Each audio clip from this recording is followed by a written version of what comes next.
Sin embargo, también es importante que en materia de DIOT sigue la misma línea. Hasta 4 millones tampoco envío la DIOT, personas físicas, ¿de acuerdo? Y tampoco envío la DIOT recicos, ¿queda claro? Sin embargo, ojo con esto. En recicos sigue una regla que les va a dar mucho de qué hablar, apúntela. La regla es la regla 3.13.5. ¿Por qué razón? Porque sigue la posibilidad de que el reciclo persona física, si no cumple con los requisitos que establece la ley, va a salir de reciclo. ¿Me explicó? Al salir de reciclo, que ya lo vamos a ver con detenimiento, uno de los escenarios que estuvo vigente el año pasado, que continúa para este año, es que se tiene que regresar desde enero para tributar como régimen general de ley. ¿Eso qué implica? Que si de entrada yo soy reciclo, no envío la DIOT, no envío contabilidad electrónica, pero salgo de reciclo, sorpresa, ahí ya tendría que enviar, ¿de acuerdo?, la contabilidad electrónica y la DIOT. ¿Sí queda claro? Entonces ahí está un primer comentario. Entonces, otro punto. Todo lo que tenga que ver también con lo que es, se me fue el nombre, pero ahorita me acuerdo. Esquemas reportables, ¿de acuerdo?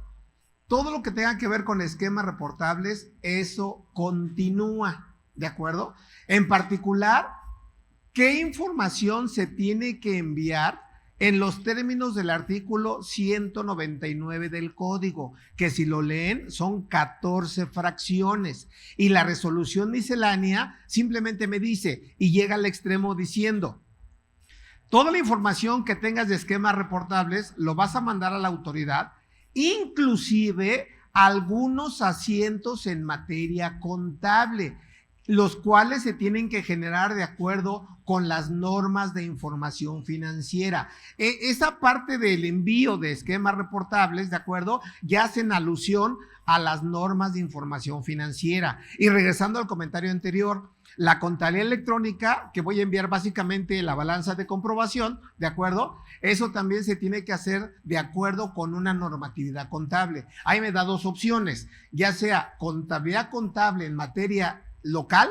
hablando normas de información financiera, o alguna disposición a nivel internacional, por ejemplo, ¿cuál? Normas internacionales de información financiera, o en su caso, principios de contabilidad estadounidenses. Entonces, esas disposiciones ya nos están hablando de que hoy las normas de información financiera juegan un papel importante en materia fiscal. Entonces, ahí están dos comentarios. Sigue el envío de la contabilidad electrónica, sigue el envío de lo que es esquemas reportables, ¿de acuerdo? Que curiosamente, nada más por comentar, en la declaración anual siempre que nos preguntan, ¿realizas algún esquema reportable? Siempre decimos que no, pero al final del camino sí los llevamos a cabo, ¿de acuerdo? Bueno, otro comentario también importante es que todo lo que tenga que ver con lo que es el beneficiario controlador, que también se nos ha olvidado, eso sigue vigente para el año 2025, ¿de acuerdo? Ahora, ¿por qué es importante esto? Porque algo que debemos de estar haciendo desde ya es integrar el expediente del beneficiario controlador. ¿Me expliqué? Y una de las reglas que es importante dentro de ese expediente, anótenla, es la regla 28122, ¿de acuerdo? Y ahí me pide una serie de información, alguna muy sensible, muy confidencial de las personas, para integrar el expediente del beneficiario controlador. ¿Sí me expliqué? Destacando que es algo que tienen que valorar, destacando que esa regla en particular me habla de que yo tengo que identificar al beneficiario controlador partiendo de un esquema que se llama cadena de control o cadena de titularidad. ¿Esto qué quiere decir en español? Que muchas veces yo puedo asumir que el beneficiario controlador, que es el director general o el gerente general o el presidente del consejo de administración o los consejeros, se da por entendido. Pero ¿qué pasa si atrás de ellos realmente está la persona que tiene el control? Se puede dar el caso. Por lo tanto, ese concepto hoy llamado cadena de control o cadena de titularidad dice que aunque ellos aparezcan de primera mano como beneficiarios controladores, realmente el beneficiario es el que está atrás de ellos. Por eso se llama cadena de control. ¿Sí me explicó? Entonces tenemos que llegar a ese tipo de análisis. Entonces una de las reglas que destaca es esta que acabo de mencionar. mencionar la regla 28122. ¿Queda claro? Sale. Y desde luego también sigue vigente, que también es un mundo de información, sigue vigente todo lo que tenga que ver con carta aporte, ¿de acuerdo? A nivel local, a nivel federal, etcétera, etcétera, etcétera.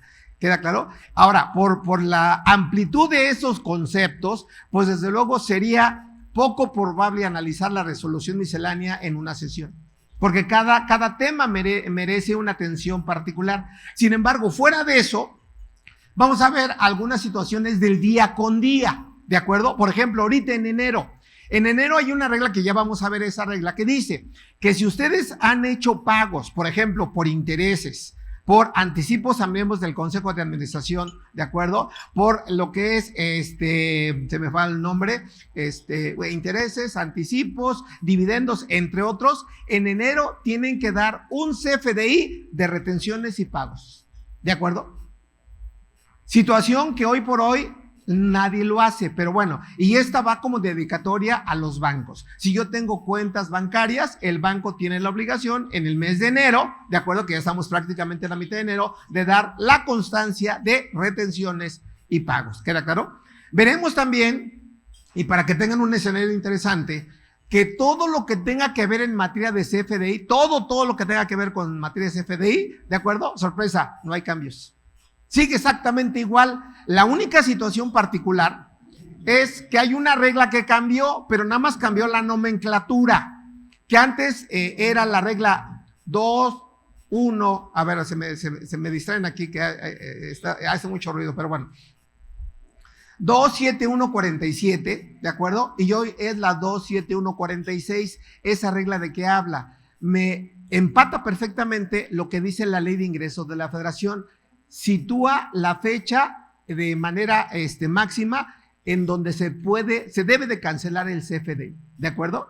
Que como ya vimos en la Ley de Ingresos de la Federación, la diferencia de ese cambio para este año respecto al año pasado es que el año pasado decía, el CFDI se va a cancelar a más tardar en el mes que se presente la declaración anual. De entrada podríamos decir que es marzo o abril, ¿queda claro? Sin embargo, hoy no. Hoy la regla, la Ley de Ingresos y la regla dice, el CFDI se puede cancelar a más tardar el último día del mes en el cual se deba de presentar la declaración anual. Entonces hay un cambio interesante y es válido el cambio porque ustedes recordarán que la fecha para presentar declaración anual puede ser viernes, puede ser sábado, puede ser domingo, puede ser un día inhábil. Entonces, ¿qué quiere decir esto? Que se va a recorrer hasta el próximo día hábil la presentación del anual. En consecuencia, se recorre la fecha para cancelar el CFDI, pero solamente del ejercicio inmediato anterior, que es donde se expidió, ¿de acuerdo? Sin embargo, si les gusta estudiar, y seguramente hay algún abogado o algún contador que es abogado, etcétera,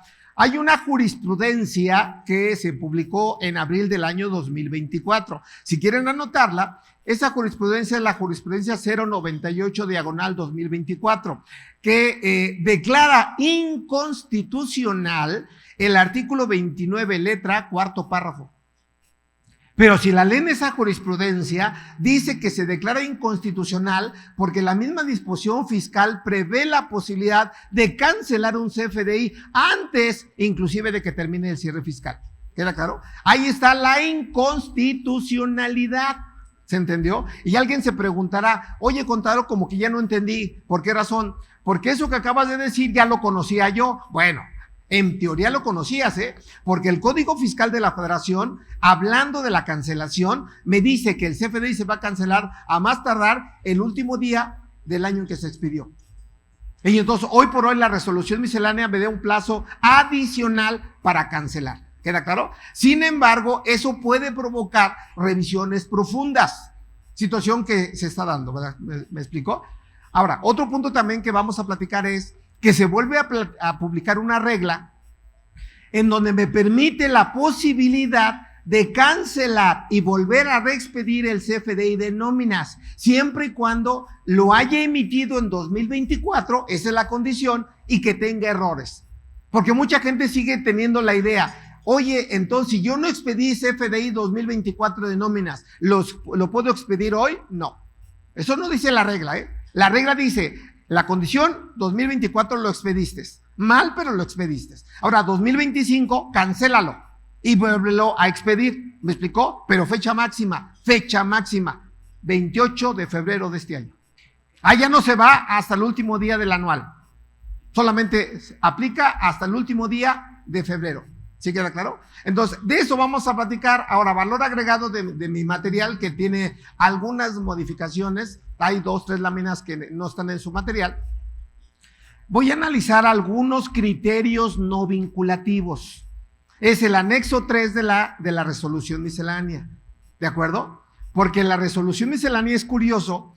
Tiene fecha del día 30 de diciembre del año pasado, pero curiosamente la pudimos descargar desde un día antes. Entonces es curioso, ¿no? 29 de diciembre ya la conocía, 30 pues ya estaba. Y el día 3, que es un día interesante, el día 3 de este año, se publicaron varios anexos y dentro de esos anexos destaca el anexo 3 de la resolución miscelánea. Y en particular sigue vigente, jóvenes, sigue vigente, que era una propuesta de reformas del año pasado, el anexo 44 diagonal impuesto sobre la renta, que si no acreditan la materialidad de la prestación de servicios, ese servicio no produce efectos fiscales, ¿de acuerdo?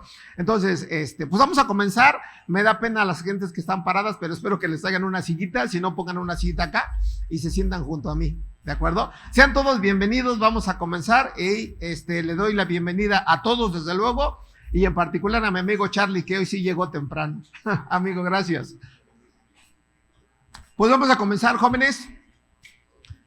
Vayan preguntando de acuerdo al avance, ¿de acuerdo? Entonces ustedes van marcando la pauta. Y gracias por acompañarme. Dicen que yo soy el más taquillero de acá, pues no sé, pero pues dicen que la prueba es más que elocuente, ¿verdad? Bueno, que por ahí les voy a comentar que ya me voy a convertir en influencer. ¿Y por qué digo esto? Porque se sorprenderían cuánto cobran por presentación, ¿eh? Y más que nada por tomarse una selfie. Y yo les dije, pues aquí las selfies son gratis, pero por eso ya voy a ser influencer para cobrar, para monetizar. Pero bueno, jóvenes, gracias por venir, vamos a comenzar. El tema se llama Resolución Miscelánea Fiscal 2025, Diario Oficial 30 de diciembre del 2024, principales reglas y algo más, ¿de acuerdo? Dentro de ese algo más, vamos a hablar de domicilio fiscal. Vamos a hablar de algunas obligaciones de socios en materia de dividendos. Vamos a hablar de que se tiene que aprobar los estados financieros para el decreto de dividendos, entre muchas cosas más, ¿de acuerdo? Ven, entonces ese es el tema, sale. Y dentro de esas cosas más, de verdad que ya se había tardado la autoridad. No, esta lámina no viene, ni la busquen.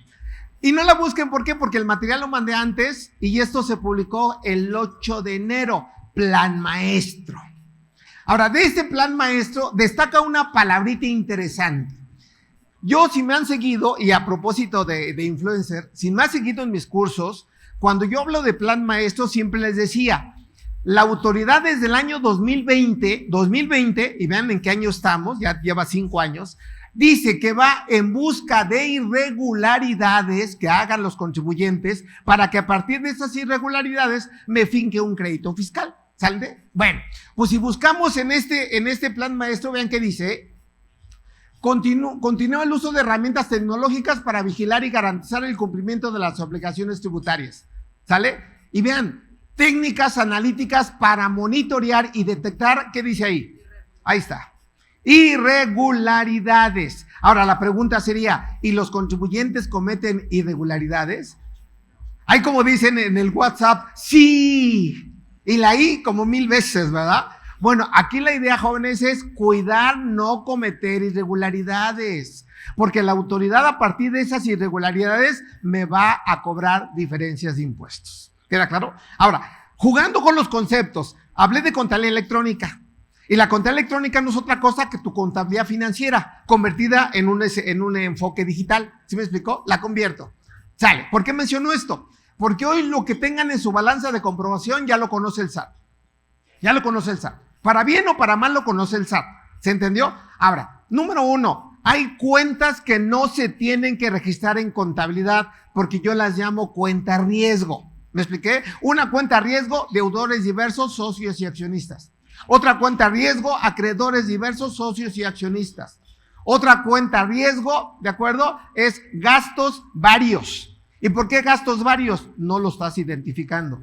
¿Sí me expliqué? Otras cuentas riesgo, por ejemplo, acreedores diversos que ya tengan un saldo vencido. ¿Por qué razón? Porque deja de ser acreedores y se convierte en ingresos.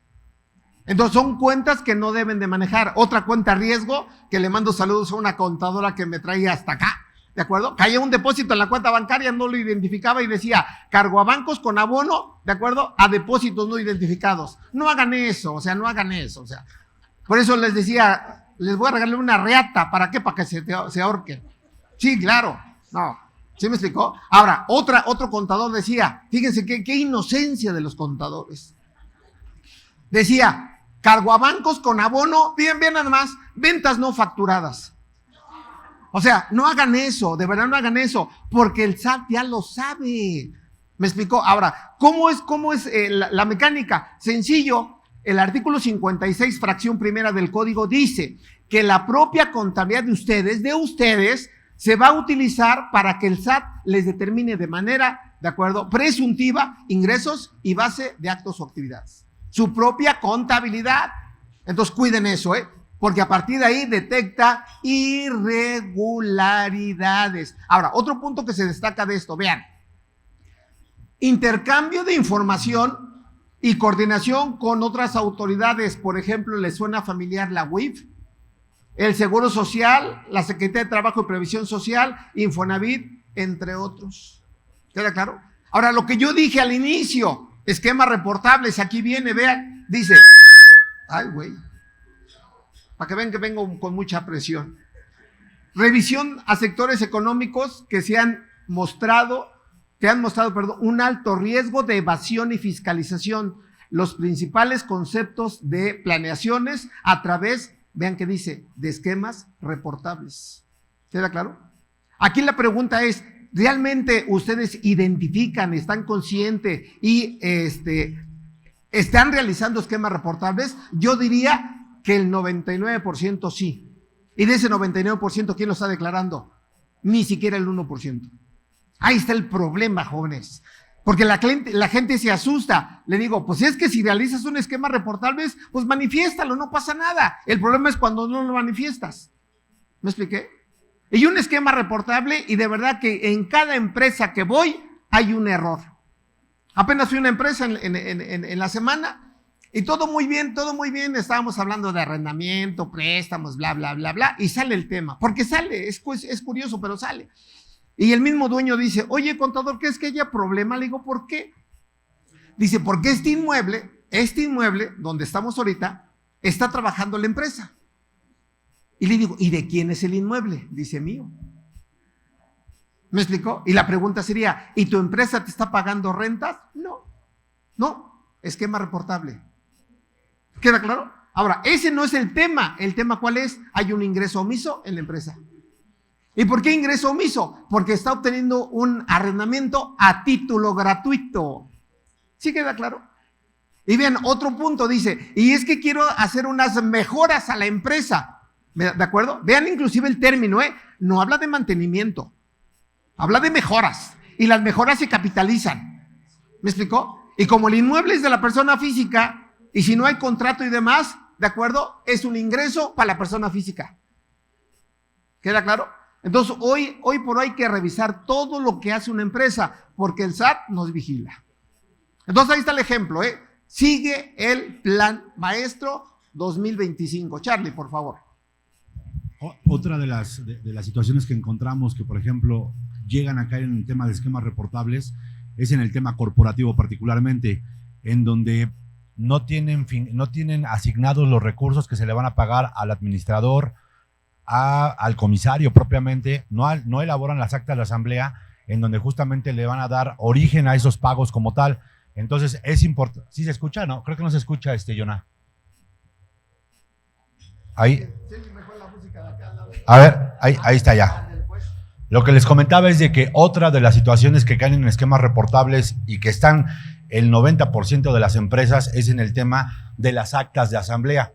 Esas actas de asamblea, recordemos que estamos obligados a generar por lo menos un acta de asamblea obligatoria, que es la ordinaria, en donde se aprueban los estados financieros, en donde se asignan los emolumentos que se le van a dar a los administradores y al comisario. Muchas veces hay un comisario, pero no se le paga por esa función, o el comisario no cumple propiamente con las funciones que debe de realizar, o el administrador no es remunerado como debe de realizarse. Entonces, para que revisen justamente el tema de sus libros corporativos y que estén al debido cumplimiento y que estén realmente bien documentados, porque es una parte esencial. Hoy la autoridad no está requiriendo de momento la parte de los libros corporativos, pero muy probablemente puede acercarse, y recordemos que parte de la contabilidad son toda la parte de los libros corporativos, ¿no? Entonces ahí está otro aspecto de lo que comenta el maestro José Antonio para el tema de los esquemas reportables. Listo, maestro. Muy bien, gracias. Ojalá les den una mesa a las personas que están atrás, me da mucha pena de verdad, pero sí, por lo menos una sillita, claro.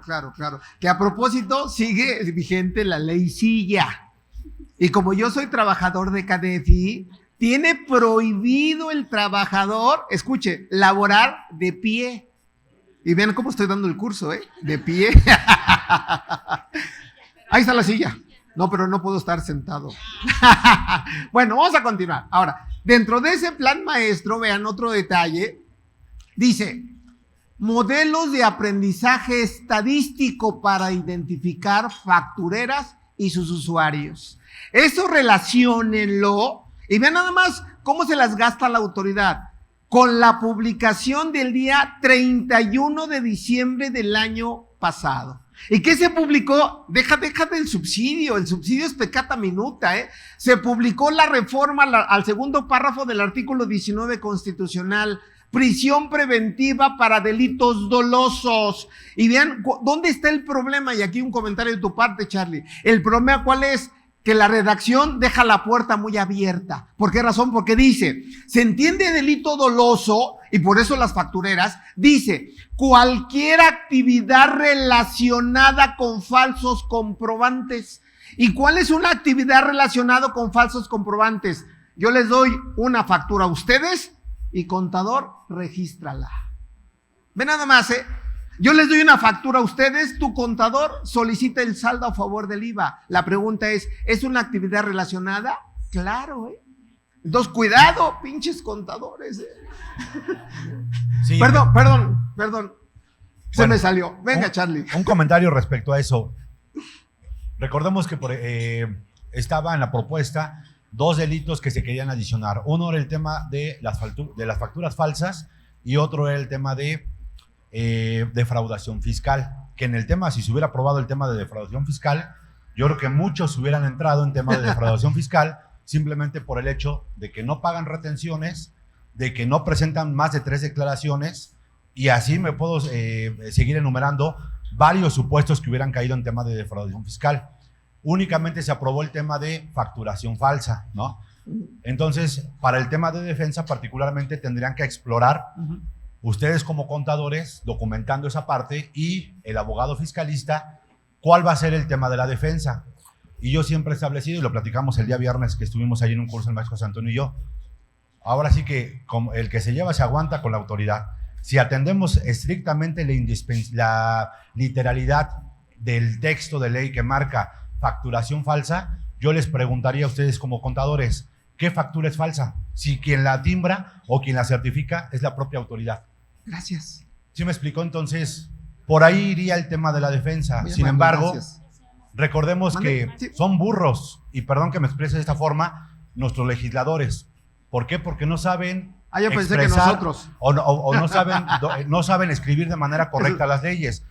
Lo que quisieron decir ellos es el tema de operaciones simuladas. Quien ocupe comprobantes fiscales y que ejecute operaciones simuladas, ahí sí entraría esa parte. Entonces, creo que por ahí va el tema de la defensa, y pues evidentemente el cobro de los honorarios tendría que ser pues considerable, simplemente porque está de por medio el tema de la libertad del contribuyente. Entonces, creo que por ahí hay una arista importante sobre este tema de defensa, y con esto no les digo, dedíquense al tema de venta de facturas, pero sí creo que debemos de estar tranquilos y tomar las cosas de la mejor manera, ¿no? Entonces, hay áreas de oportunidad y esta puede ser un área de oportunidad para nosotros para defender. Ahora, otro detalle que no necesariamente es caer en el supuesto que establece la norma. Por ejemplo, es muy fácil, dicen, es muy fácil ensuciarse. ¿Por qué razón? Porque fíjense, el hecho de promover la venta de facturas, caemos en el supuesto del 113 bis del código, que también está considerado ya como un delito, ¿de acuerdo? Y curiosamente, no hace mucho tuve una cita aquí en México, que el mismo contador decía, mira, yo le mandé un correo, un WhatsApp, para que el cliente comprara una factura. Entonces, ahí se están involucrando ustedes. Ahora, otro punto. No sé si han escuchado un concepto en materia jurídica que se llama tipicidad. Y la tipicidad es cuando yo caigo en el supuesto de cometer un delito fiscal. ¿Por qué menciono esto? Chequen de manera puntual el artículo 95 del Código Fiscal de la Federación y dice, entre otros supuestos, que derivado de un convenio o derivado de un contrato, si yo presto servicios con el ánimo de aprovechar los errores de la ley, ¿de acuerdo? O simular operaciones, estoy cometiendo un delito fiscal y soy responsable ante el fisco. ¿Y de quién hablo? Del asesor, del contador, del auditor. Entonces, hoy por hoy, ser contador ya no es gratis, ¿de acuerdo? Y hay una responsabilidad inherente a la prestación de servicios. Entonces, ahí está el fundamento. Seguimos, vean. Dentro de las reglas, hay una regla que es nueva, donde dice que si las personas físicas quieren conocer sus datos fiscales, se los pueden pedir a la autoridad y la autoridad me va a dar una cédula llamada así de datos fiscales y me lo va a enviar, mejor dicho, a mi correo electrónico. Esa regla es la regla 27148, que si comparamos esa regla, sigue vigente una regla, pero nada más cambia de nomenclatura, es la regla 27147 y de una vez aprovecho. Esa regla que acabo de mencionar dice que si ustedes no tienen los datos para timbrar la nómina de los trabajadores, pueden pedirle por única ocasión al SAT la información, ¿queda claro? Y el SAT les va a dar la información para que timbren de manera correcta la nómina, ¿queda claro? Pero finalmente, ¿de acuerdo? Se agregó esta regla, la cédula de datos fiscales de las personas físicas, ¿de acuerdo? Bien. Una regla que también creo importante, porque muchas veces como que nada más presentamos declaraciones en cero, o, ¿de acuerdo? Pero ni siquiera procedemos a presentar una disminución de obligaciones o tampoco presentamos una suspensión de actividades. Ahora, ¿por qué menciono esto? Porque esta regla me prevé la siguiente situación. Si yo soy persona física que en los últimos años no he emitido comprobantes fiscales, no me he reportado un tercero y no he presentado declaraciones, hablo básicamente del régimen de incorporación fiscal que sigue dando lata. Hablo de arrendamiento y hablo de actividades empresariales. Si la autoridad acredita que no he tenido ningún movimiento, la misma autoridad puede proceder a disminuir mis obligaciones fiscales o a presentar la suspensión de actividades. Por favor. Dele voz, Jonah. Ya.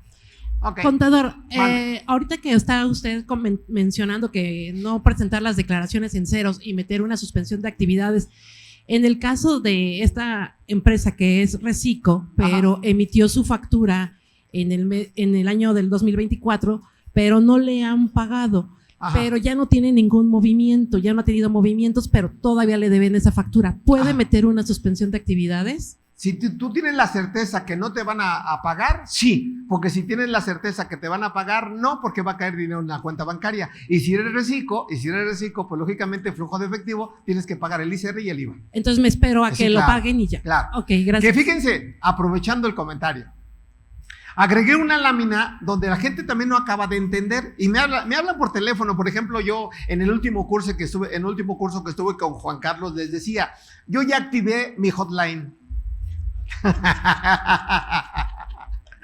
Es verdad, porque me llaman ustedes, les cobro una lanita y sacian su duda y pues yo feliz. ¿De acuerdo? Es mi hotline. Ahora, ¿por qué menciono esto? Porque me hablan por teléfono y me dicen, oye, Toño, tengo una gran duda. ¿De acuerdo? Y la gran duda es, yo soy reciclo persona moral. Ojo, reciclo persona moral. ¿De acuerdo? Y como dice Adriana, di mi factura en 2024, pero no la cobré. Y se la di a una persona moral, S.A.